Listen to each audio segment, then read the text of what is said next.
नमस्ते। आज हमारे पास ये उच्च दस्तावेज हैं प्रकाश के बारे में। काफी दिलचस्प लग रहे हैं। हाँ नमस्ते। इनमें प्रकाश क्या है, कैसे काम करता है और हमारी दुनिया पर इसका क्या असर है, इस पर अच्छी जानकारी है। तो चलिए देखते हैं इनमें क्या खास है।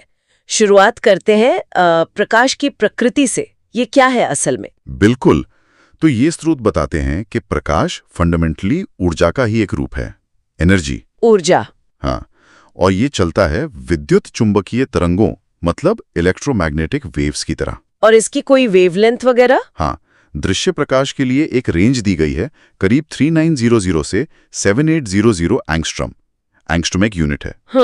और एक बहुत ही अहम बात, इसकी रफ्तार। हाँ, वो तो सुना है बहुत तेज होती है। बहुत ज्यादा। निर्वात में, मतलब वैक्यूम में, लगभग 3 लाख किलोमीटर प्रति सेकंड। ये एक फंडामेंटल कांस्टेंट है। समझ गई।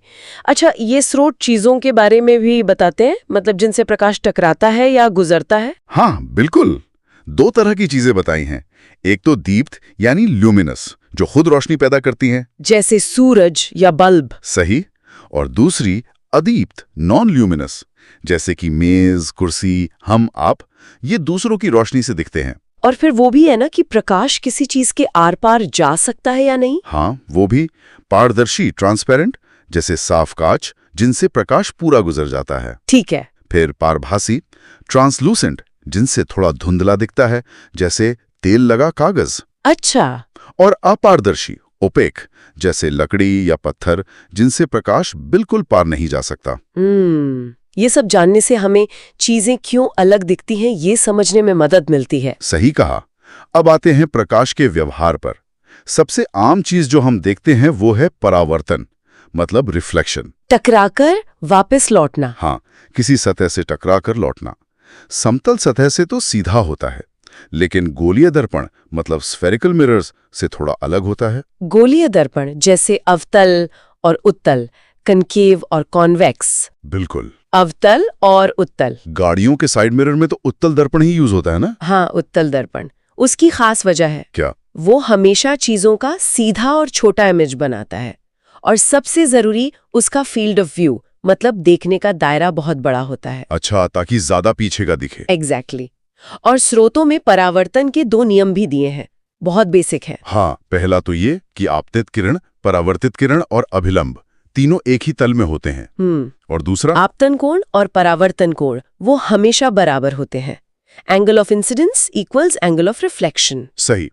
ये हर चमकदार सतह के लिए सच है। ठीक है, ये तो हुआ टकराकर लौटना। पर जब प्रकाश एक मीडियम से दूसरे में जाता है, जैसे हवा से पानी में, हाँ, तब होता है अपवर्तन, रिफ्रैक्शन। मतलब वो मुड़ जाता है। हाँ, प्रकाश की किरण मुड़ जाती है, क्योंकि अलग अलग मीडियम में उसकी चाल, उसकी स्पीड बदल जाती है। अच्छा, इसी वजह से वो पानी में पेंसिल मुड़ी हुई दिखती है। बिल्कुल। या फिर तालाब का तल थोड़ा ऊपर उठा हुआ लगता है। ये सब अपवर्तन के उदाहरण हैं। और वो तारों का टिमटिमाना, वो भी वायुमंडल की अलग अलग परतों में प्रकाश के अपवर्तन की वजह से ही होता है। हवा की परतें बदलती रहती है ना। दिलचस्प है। तो ये कितना मुड़ेगा, इसका भी कोई नियम है? हाँ, उसके लिए स्नेल का नियम है, स्नेल्स लॉ।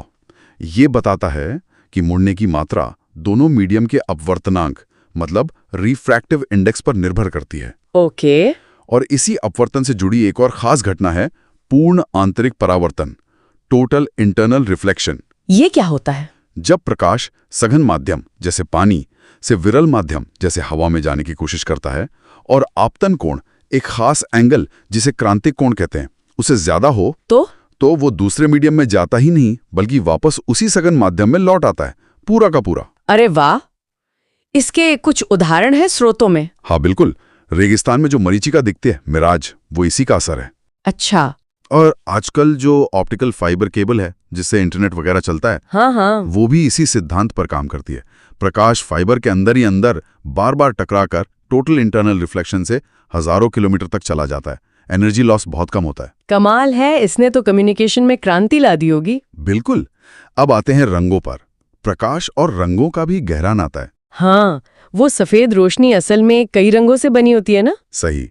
स्रोत बताते हैं कि जब सफेद प्रकाश को प्रिज्म से गुजारा जाता है तो वो अपने 7 रंगों में बढ़ जाता है। वाइब्ज्योर, बैंगनी से लाल तक। हाँ, VIBGYOR, violet, indigo, blue, green, yellow, orange, red, बैंगनी से लाल।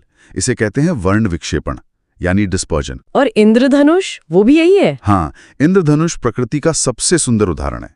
बारिश की बूंदें छोटे छोटे प्रिज्म जैसा काम करती हैं। अच्छा। और ये प्राथमिक रंग क्या होते हैं? लाल, हरा, नीला, प्राइमरी कलर्स। ये वो मूल रंग हैं जिन्हें मिलाकर बाकी रंग बनाए जा सकते हैं। टीवी स्क्रीन, मोबाइल स्क्रीन इसी सिद्धांत पर काम करते हैं। और इनको मिलाने से बनते हैं द्वितीय रंग, सेकेंडरी कलर्स, जैसे पीला, मजेंटा, सियान। तो कोई चीज हमें किसी खास रंग की क्यों दिखती है? जैसे पत्ती हरी क्यों दिखती है? ये इस पर निर्भर करता है कि वो चीज प्रकाश के किन रंगों को सोख लेती है और किसे परावर्तित करती है। पत्ती हमें हरी दिखती है क्योंकि वो हरे रंग को परावर्तित करती है और बाकी रंगों को सोख लेती है। समझ गए। अच्छा, आखिर में आंखों की बात भी है, हमारी नजर। हाँ, मानवांख स्रोत बताते हैं कि सामान्य नजर के लिए सबसे पास की साफ दूरी करीब 25 सेंटीमीटर होती है। लेकिन कई बार दिक्कतें भी आती हैं, जैसे चश्मा लगना। बिल्कुल। 2 मुख्य दोषों का जिक्र है। निकट दृष्टि दोष, मायोपिया। इसमें पास का साफ दिखता है पर दूर का धुंधला। और दूसरा? दूरदृष्टि दोष, हाइपरमेट्रोपिया। इसमें दूर का तो ठीक दिखता है पर पास की चीजें जैसे पढ़ने में दिक्कत होती है। ऐसा क्यों होता है? मतलब मायोपिया में क्या गड़बड़ होती है? मायोपिया में या तो आंख का लेंस जरूरत से ज्यादा मुड़ जाता है या फिर आंख की पुतली थोड़ी लंबी हो जाती है। इससे इमेज रेटिना पर बनने के बजाय उससे पहले ही बन जाती है। और हाइपोमेट्रोपिया में इसका उल्टा? हाँ, उसमें इमेज रेटिना के पीछे बनती है। और इनका इलाज चश्मे से हो जाता है? हाँ, सौभाग्य से सही लेंस लगाकर इन्हें ठीक किया जा सकता है। मायोपिया के लिए अवतल लेंस, कॉन्केव लेंस। और दूरदृष्टि दोष के लिए? उसके लिए उत्तल लेंस, कॉन्वेक्स लेंस। ये लेंस प्रकाश को सही तरह से मोड़कर इमेज को वापस रेटिना पर फोकस कर देते हैं। तो कुल मिलाकर इन स्रोतों से प्रकाश की एक बहुत ही विस्तृत और रोचक तस्वीर सामने आती है। बिल्कुल। ये सिर्फ देखने में मदद नहीं करता, बल्कि इसके पीछे भौतिकी के कितने सारे सिद्धांत हैं। बिल्कुल। परावर्तन, अपवर्तन, रंग, हमारी दृष्टि, सब कुछ जुड़ा हुआ है। ये हमें सोचने पर मजबूर करता है। हाँ, और जैसा कि दूसरे संदर्भ बताते हैं, प्रकाश की प्रकृति दोहरी है। वो तरंग भी है और कण भी। तो क्या इसके और भी रहस्य हैं जो अभी खुलने बाकी हैं? ये स्रोत हमें दिखाते हैं कि प्रकाश का अध्ययन कितना गहरा और महत्वपूर्ण है। और एक सवाल छोड़ जाता है मन में। क्या प्रकाश की जो गति निर्वात में है वही इस ब्रह्मांड की स्पीड लिमिट है? क्या इससे तेज कुछ भी नहीं हो सकता? या शायद हम अभी पूरी कहानी नहीं जानते? ये वाकई सोचने वाली बात है।